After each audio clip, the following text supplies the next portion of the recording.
Introduction. Ibn Rushd is one of the famous scholars in philosophy that was born in Cordoba. Cordoba is the capital of Cordoba province located in Andalusia region of southern Spain. Cordoba is a center of learning and culture for the Muslim world and Europe. It also has been said that poetry, science, philosophy, and medical knowledge originally comes from Cordoba. As stated in world history, Cordoba remained under Muslim control until 1236 century, where it was conquered by King Ferdinand III of Castile, the King of Spain. In the 10th century, Cordoba has been established 17 educational centers and 70 public libraries for educational development. The library in Cordoba alone has a collection of 400,000 volumes of books. The golden period of Andalusia was very prominent around the 11th and 12th century, until the emergence of great scholars. Some of the famous scholars from Cordoba: Al-Zahrawi, a physician; Aslamah al-Majriti, a mathematician, astronomer, chemist, and economist; Ibn Hazm, a polymath, historian, jurist, philosopher, and theologian. The biography of Ibn Rushd. Firstly, birth and lineage of Ibn Rushd. His full name is Abu al-Walid Muhammad ibn Ahmad ibn Muhammad ibn Rushd. He was known in the West as Averroes. Ibn Rushd was born at Cordoba on April 14, 520 Hijrah and died in Morocco on December 10, 595 Hijrah. Besides, Ibn Rushd was a true polymath with various contributions to philosophy, Islamic law, medicine, astronomy, mathematics, physics, and geography. For that reason, he became known as the Prince of Science. Ibn Rushd was born into an important family of religious scholars. Ibn Rushd's father, Abu al-Qasim Ahmad, was a very influential jurist and judge in Cordoba, while his grandfather, Abu al-Walid Muhammad ibn Rushd, also was a well-known scholar of the Maliki sectarian and was an author of a famous treatise in Maliki jurisprudence. Furthermore, Ibn Rushd had a great relationship with Muwahhidin government. However, due to jealousy towards Ibn Rushd's greatness, there were a few parties who accused Ibn Rushd's writings were heretical. Due to that, the Caliph took a decision to remove Ibn Rushd from Cordoba to Lusana and ordered Ibn Rushd's book to be banned, except for his work on medicine, arithmetic, and basic astronomy.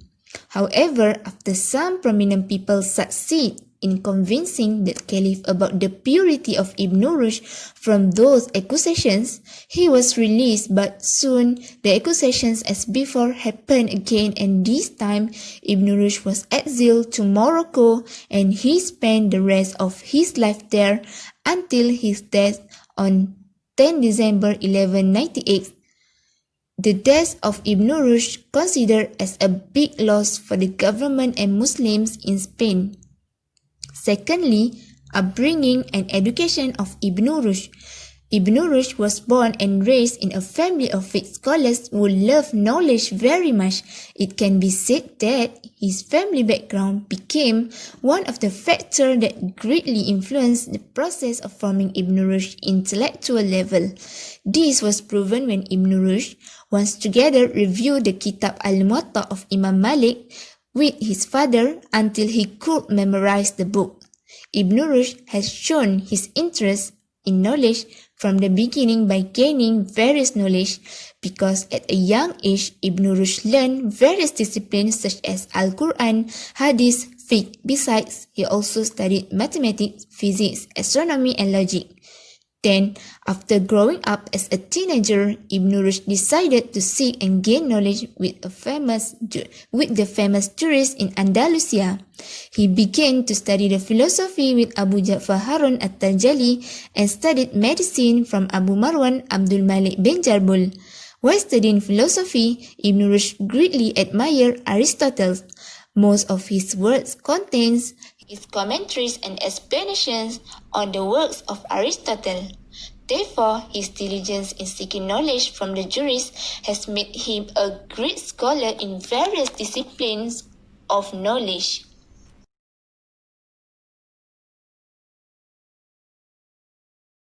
Assalamualaikum. My name is Nur Shahira. Right now, I will change myself as first clone of Ibn Rushd, and my role is a jurist. Besides having an expertise in the field of philosophy and medicine, I also expert in fiqh. I receive a lot of compliments regarding my expertise in fiqh. As a jurist, I also contribute a lot of knowledge in the field of jurisprudence, and actually my father and my grandfather were respected Maliki jurists, so it is not surprising why I inherit their expertise and raised as a scholar in the field of jurisprudence. And during my time, I realized that the intellectual power has decreases, means that the intellectual group is not productive like before, and there has assumption that the achievement of previous jurists regarding the Islamic law were really perfect, and there is no need to reform on thought. And there are three factors why this can happen. Firstly is the closing of the door of ijtihad by the conservative scholar who wanted to maintain the existing law, means that they refuse to reform on a new thought, but they want to hold with the existing law. And secondly is the next generation feel enough with the collection of previous scholar taught on Islamic law. And thirdly is the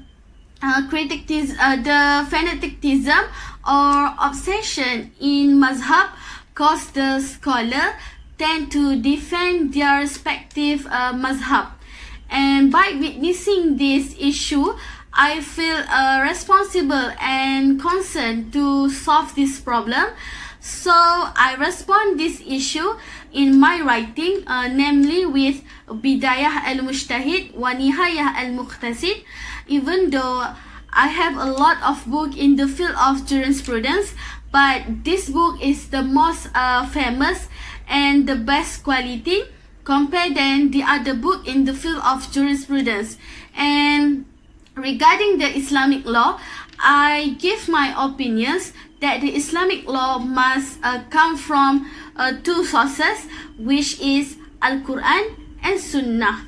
And in principle of Islamic jurisprudence, I have established the objective of Sharia, Maqasid Sharia, which was considered as a necessity, means daruri, and I more prefer to maqasid daruri, and I will discard which was not considered daruri. And for me, maqasid daruri is the argument that we use in determining the law from the source of origin. And not only that, in principle of Islamic jurisprudence, I set aside from the use of logic, means mantik, because I think that it is not part from it, and it comes from outside of the discipline of principle of Islamic jurisprudence. And for that reason, I didn't make any logic theoretical or logic theory as a basis for the principle of Islamic jurisprudence. So that's all from me. A little bit information about my expertise in fiqh. Thank you. Hello everyone. Today, I am a second clone of Ibn Rushd as a physician. Besides being a person who expert in philosophy, judges, and jurists in fiqh, I'm also expert in the field of physician. I learned about the knowledge that related to the medicine from my mentors, which are Ali Abu Ja'far ibn Harun at-Tarajani and Abu Marwan ibn Jurayul. I also have a close relationship with Ibn Zuhri, which is the greatest physician of civilian.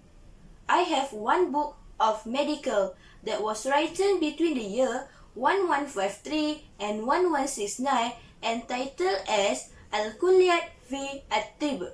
Other than that, I'm not related to general medicine, but I'm very interested in the anatomy, and it famously wrote as practice of dissection strengthens the faith. That is included the surgery and the function of the organs in the human bodies. In my kitab, I have described that the treatment of the anatomy is the greatness and power of the creator over his creations.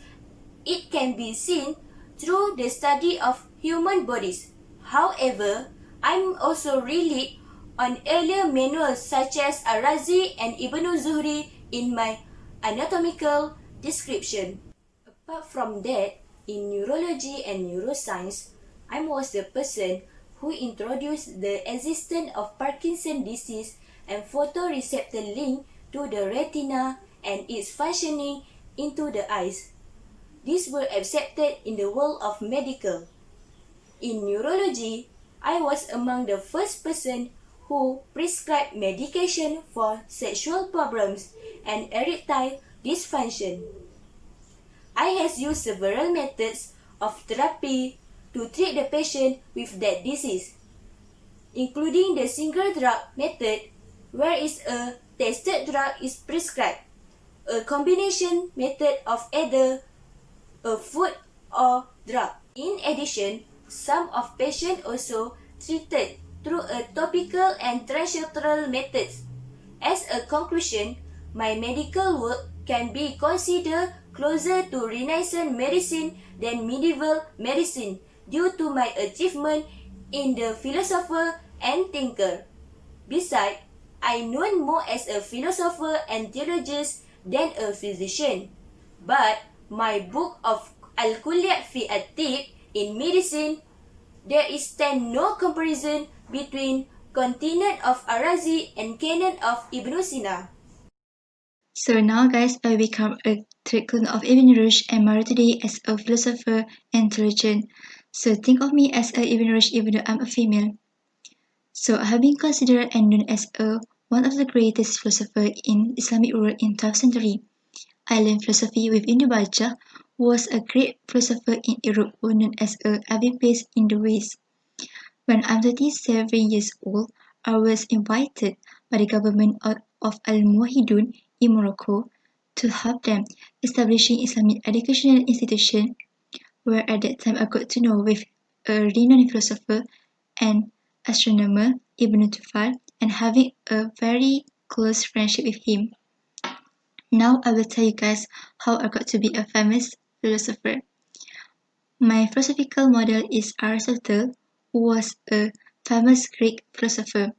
I admire and thought of his thinking as the highest development of human intellect.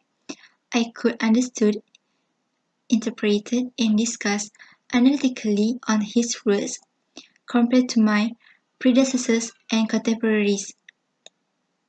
I spent most of my time in his work until I has become known as a commentator.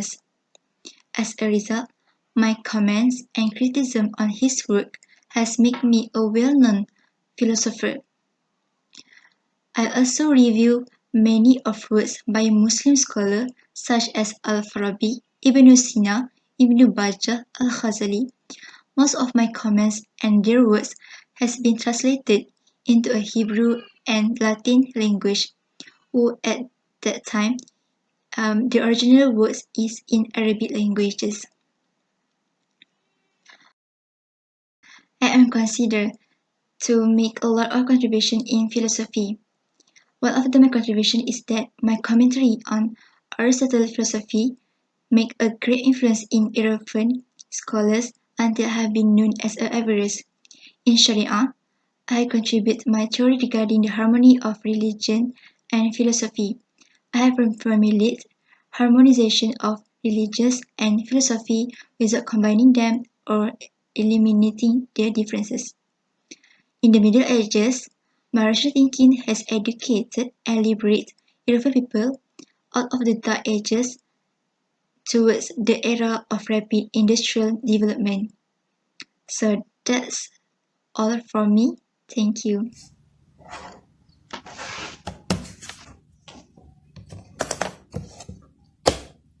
Hello guys, today I'll be the fourth clone of Ibn Rushd. So today my role is as a judge. Apart from being a philosopher, I also have contributed a lot of my energy in the field of law. Therefore, my expertise in field of law and jurisprudence qualified me to hold the position as a judge. Besides, my grandfather and father also were known as a fair and authoritative grand judge of Cordoba. Not only that, my grandfather also was the author of a famous treatise in Maliki jurisprudence. So, I have inherited this expertise from my family. Okay. Now let me tell about my journey as a judge. I was introduced to the court by my friend Ibn Tufail, who was a vizier philosopher of the Caliph Al-Muhad, which named Abu Yaqub Yusuf. In addition, since my introduction with the Caliph Al-Muhad, I have a very honorable place in the rules of Al-Muwahhidin. Therefore, in year 1169, I was appointed by Abu Yaqub as a judge in Seville, who had become the capital of Andalusia. Then, 2 years later, in year 1171, I was transferred and became the judge of Cordova, which was my hometown. I held the position as a judge of Cordova for 10 years. So I spent my 10 years there by taking the opportunity to write my commentaries and interpretation of the works of Aristotle, such as the books of Al-Hayawan and Al-Tabiyyat. Hence, as a judge, I was the person who has the responsibility and authority to decide the cases and give the legal opinions or fatwa based on the Islamic laws.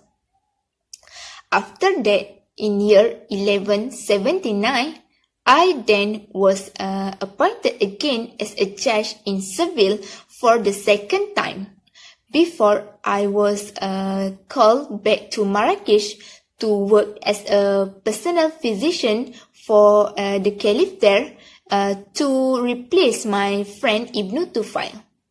However, in the same year, in year 1182, I was transferred back to Cordova, and then I was appointed as a chief judge of Cordova. So this position was the same position once held by my grandfather before this. Okay, I can say that I spend most of my time being a judge.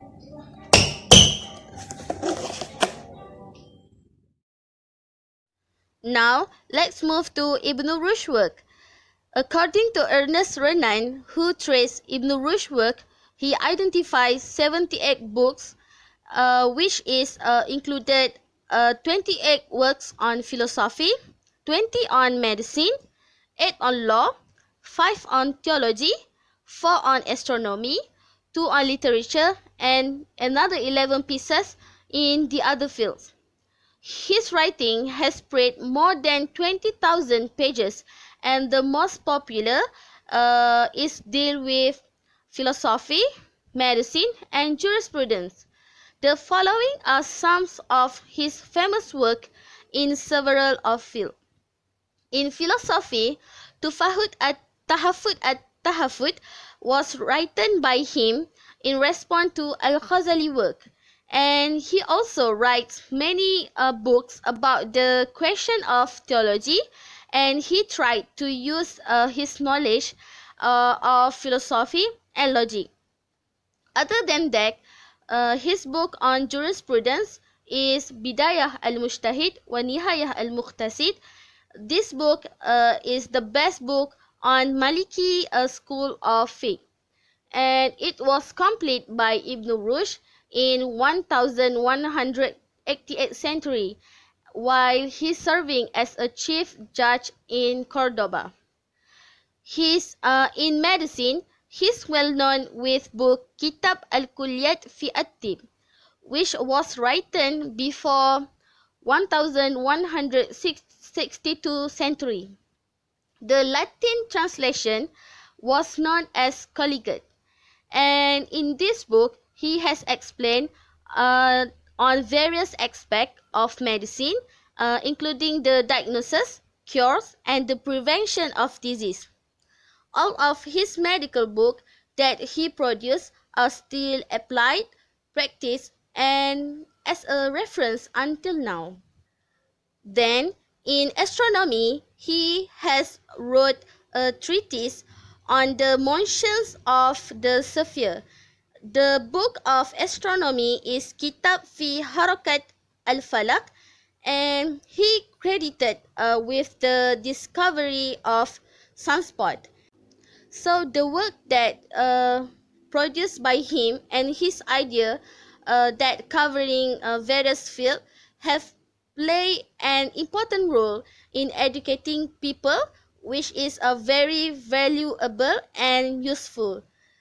So his contribution will be remembered and appreciated all the time. The last one is conclusion. Based on the whole story of Ibn Rushd's life, we can define that he is one of the great and most famous Islamic figures around the world that we can emulate as a good example in our life. Besides, he is also one of the scholars who is not only faqih in one field, he mastered in various disciplines of knowledge such as philosophy, physician, theologian, and others. So, for that, there are a few things that we can get from the life of Ibn Rushd. First, he is very loving of knowledge, whereas he is a man who loves knowledge more than himself and others. Second, he is a genius person because he was produced many works in various fields such as Kitab al-Kulliyat fi at-Tib in medicine. Third, Ibn Rushd is a brave man because he was brave in criticizing the views of other Muslim philosophers. For example, Ibn Rushd critiques in Aristotle's philosophy to purify from infiltration and distorted idea. Last one, he is a simple person. During his life, he was a person who loved to live in a simple life without worrying about clothes and position. As a conclusion, when looking at Ibn Rushd's skill in these various fields, then there is no doubt that he is an incomparable Islamic scholar. Thank you.